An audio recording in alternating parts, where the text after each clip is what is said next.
Donc, bienvenue au colloque du Centre d'Alembert qui a pour thème cette année promesses scientifiques et sciences des promesses.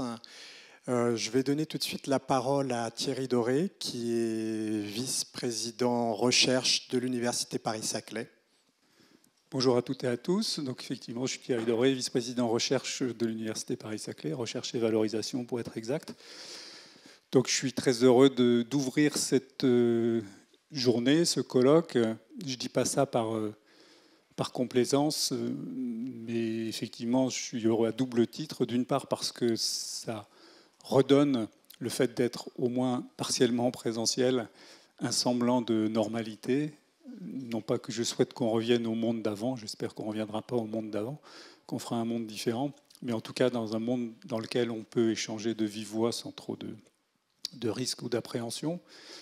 Et la deuxième raison pour laquelle je suis heureux, c'est que c'est la première fois que je côtoie effectivement le Centre d'Alembert. Donc c'est une grosse erreur puisque je suis en fonction depuis 2 ans et j'aurais dû me rapprocher du Centre d'Alembert plus tôt. Mais les circonstances ont fait que ça n'a pas été possible. Et le Centre d'Alembert remplit pour l'université une fonction essentielle, ou en tout cas il contribue à remplir une fonction essentielle, une fonction de réflexivité sur nos pratiques scientifiques qui doit absolument être maintenue dans un établissement d'enseignement supérieur et de recherche. Je partirais bien du science sans conscience pour constater que très souvent, sur science sans conscience, on a tendance à opposer l'intérieur de la science et son extérieur, la conscience venant de l'extérieur étant une sorte de contre-feu à des dérives scientifiques. Et effectivement, je pense qu'il ne faut pas tout à fait balayer d'un revers de main cette acception ou cette compréhension de science sans conscience, mais je préférerais avoir une compréhension qui soit de faire venir l'opposition de l'intérieur de la science, et donc que la conscience, ça ne soit pas quelque chose d'externe, mais issu d'une certaine réflexivité sur ce que doit être la science. Et le science sans conscience, je le prends plutôt comme ne faisons pas de science sans réfléchir à ce que nous faisons. Et il me semble que c'est exactement ça que le Centre d'Alembert nous invite à faire, c'est-à-dire à réfléchir sur nos pratiques scientifiques, quels en sont les intérêts, quelles en sont les limites, et ne pas laisser à l'extérieur cette réflexion, cette tension qui peut exister entre des enjeux et des pratiques scientifiques. Donc à ce titre-là, je suis tout à fait content d'être au Centre d'Alembert et de promouvoir, de soutenir dans une certaine mesure les activités du Centre d'Alembert. Donc ceci étant dit, si on regarde le titre du colloque de cette année, il faut le dire dans le bon sens, promesses des sciences et sciences des promesses, je pense qu'on est là dans le cœur de ce qu'une université doit se poser comme question. Effectivement, si on est un opérateur de recherche, ce qu'est une université, on a un minimum de confiance dans la science, ou en tout cas une sorte de confiance de base qui est de se dire qu'avec ses méthodes, avec ses pratiques, avec ses habitudes, la science, c'est une bonne manière de contribuer à une connaissance du monde qui va permettre de rendre l'humanité plus vivable, pour dire de manière simple les choses. Si on n'a pas cette confiance minimale dans la science, bon, probablement c'est difficile de fonder l'éducation, ce qui est une des missions de l'université, sur la pratique scientifique, ce qui est une caractéristique des établissements d'enseignement supérieur et de recherche, de mêler la formation et la recherche. Donc on a en général cette confiance minimale dans le fait que la science pourra apporter quelque chose aux sociétés. Mais de fait, l'écosystème de la recherche a une pratique qui va bien au-delà de cette confiance minimale. La confiance minimale, c'est faire, dans une certaine mesure, un certain crédit à la sérendipité et penser que lorsque l'on fait de la science, à un moment ou à un autre, un jour, on rencontrera des usages, on rencontrera des utilités. Si on fait des géosciences, on comprend mieux le fonctionnement de la planète et un jour, ça servira pour prévenir les séismes ou les éruptions volcaniques. Si on fait de la biologie très fondamentale, on peut faire l'hypothèse qu'un jour, ça permettra, par la meilleure compréhension du vivant, de faire face à un certain nombre des enjeux sanitaires ou de biodiversité. Mais en gros, notre écosystème, il va bien au-delà. Et il fait des promesses, de fait. Et il fait très souvent de larges promesses. Si on regarde historiquement, moi je suis agronome dans le domaine qui est le mien, historiquement le génie génétique a fait partie des promesses majeures qui ont été faites il y a 30 ans, il y a 35 ans. On devait investir dans le génie génétique parce que ça permettrait de résoudre des tas de difficultés sur le plan de l'agriculture et donc de l'alimentation et aussi de l'élevage pour une partie. Donc promesse très importante. À l'heure actuelle, on parle toujours du génie génétique, mais on parle aussi beaucoup plus, en tout cas dans ces murs, dans l'université Paris-Saclay, du quantique, de l'intelligence artificielle, du numérique, des nanotechnologies.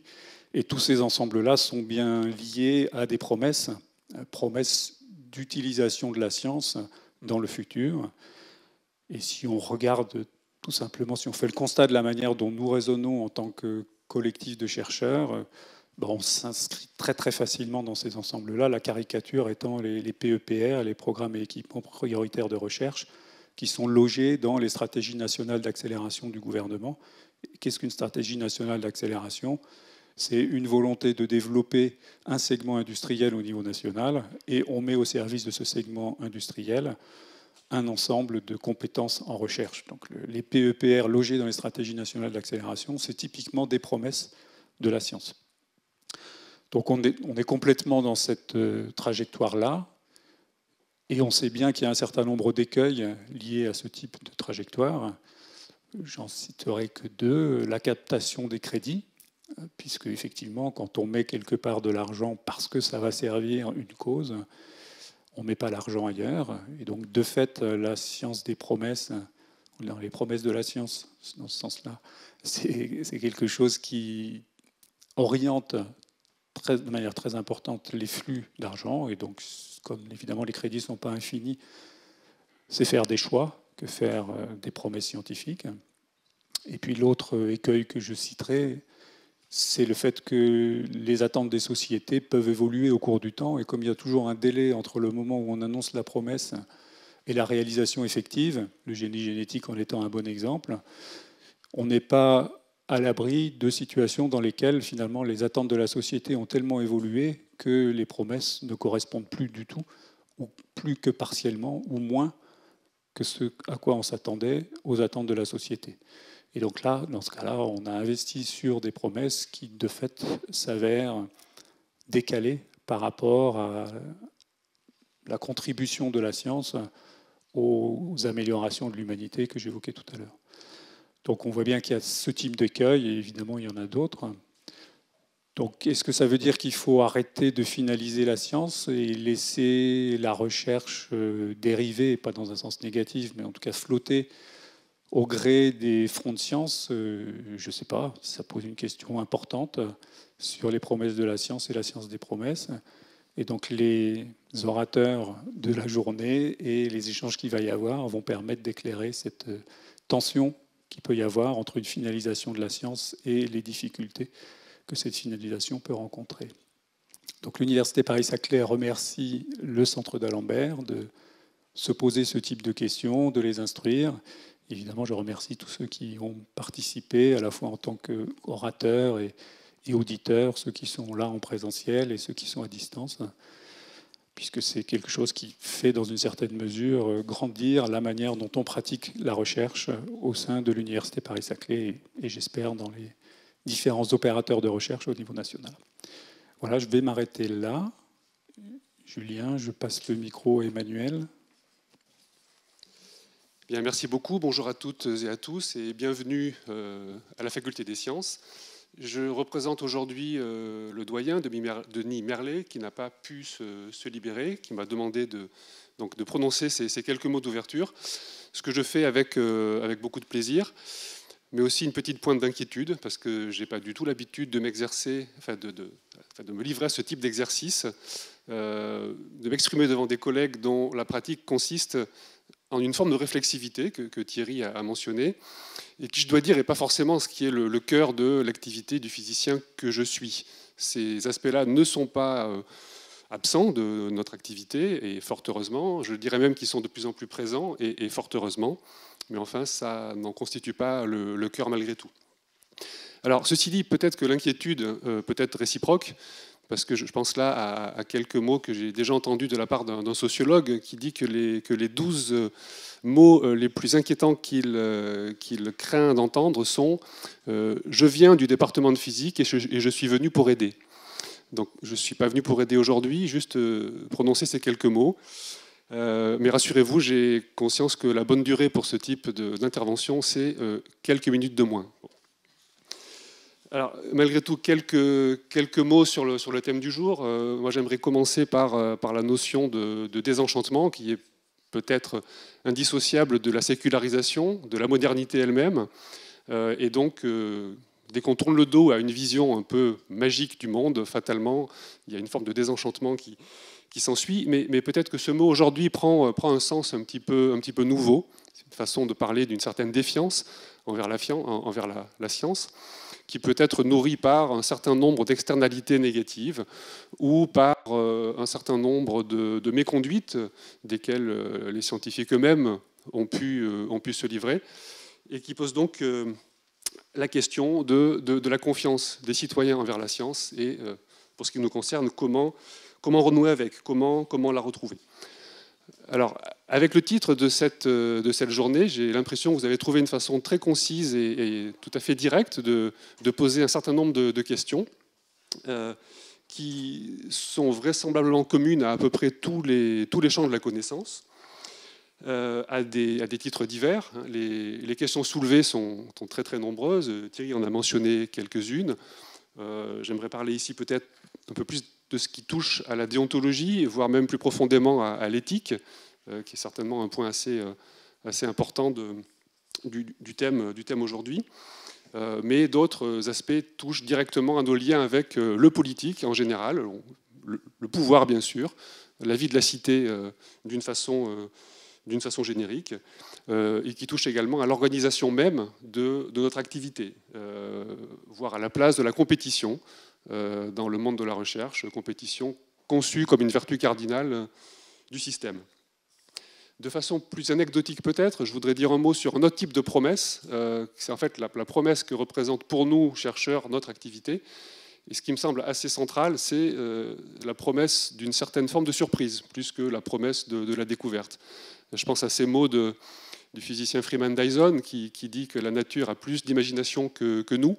Et je crois que cette remarque vaut pour bien au-delà des sciences de la nature, pour à peu près tous les champs de la recherche. Donc c'est peut-être là qu'on trouve notre motivation, notre plaisir au travail, c'est notre forme de dopamine. Je vais arrêter là. Je n'irai pas jusqu'à dire que donc, les thèmes sont prometteurs, ce serait peut-être un petit peu facile. Je vous souhaite des discussions constructives sur les diagnostics, d'une part, sur les solutions à apporter pour tenter de sortir de noces qui sont parfois assez toxiques entre une forme d'opportunisme politique et une forme d'opportunisme scientifique. Quand les deux se rejoignent, ça peut être un petit peu difficile. Et peut-être que les solutions en question passent par davantage de sciences participatives, peut-être davantage d'inclusion au sein de la société, même si c'est très compliqué, et en tout cas peut-être pour ce qui nous concerne plus directement par une dimension un peu plus collective. Bien, merci beaucoup, excellente journée, et mes excuses pour ne pas pouvoir rester trop aujourd'hui, ça n'a malheureusement pas été possible. Ce colloque aujourd'hui, Promesses des sciences et sciences des promesses, quand on l'a construit, imaginé, on a vu certains points qui ont été soulevés, c'est-à-dire ce côté utopie, imaginaire, horizon qu'on essayait d'atteindre avec les sciences. Mais ce n'est pas que ça, les promesses scientifiques et technoscientifiques. C'est aussi peut-être une méthode de travail, avec dans cette méthode, une nouvelle méthode de travail avec sa capacité à mobiliser des gens, des collègues, des scientifiques, à mobiliser aussi des fonds publics, des fonds privés quand il y a des entreprises. C'est une une nouvelle façon de communiquer, de faire un affichage. Dans mon laboratoire, désormais, on présente les projets plutôt que les résultats des recherches. Donc, ça veut dire que c'est vraiment quelque chose, un affichage nouveau, aussi un mode de communication nouveau. C'est comme ça qu'on évalue les gens. On évalue aussi les gens sur leurs projets, sur leur capacité à mobiliser, à obtenir de l'argent, plutôt que sur les résultats. Alors après, c'est une boucle, puisque on donne de l'argent à des gens qui ont été sélectionnés pour avoir publié. Et puis, les projets, les promesses scientifiques, eh bien, elles nous engagent, et non seulement elles nous engagent, mais elles nous contraignent par rapport aux promesses qu'on a faites. Elles nous contraignent par rapport aux promesses qu'on a faites, et puis aussi, les sociétés, on leur fait des promesses, et tout à l'heure a été évoqué le mot de confiance. Quand on fait des promesses, on s'engage, mais on est susceptible de décevoir les gens, de rompre la confiance, et par là même, la science, en faisant des promesses, peut être amenée de temps en temps à se tirer une balle dans le pied si elle n'est jamais capable de satisfaire les promesses, de résoudre les problèmes qu'elle a dit qu'elle allait résoudre.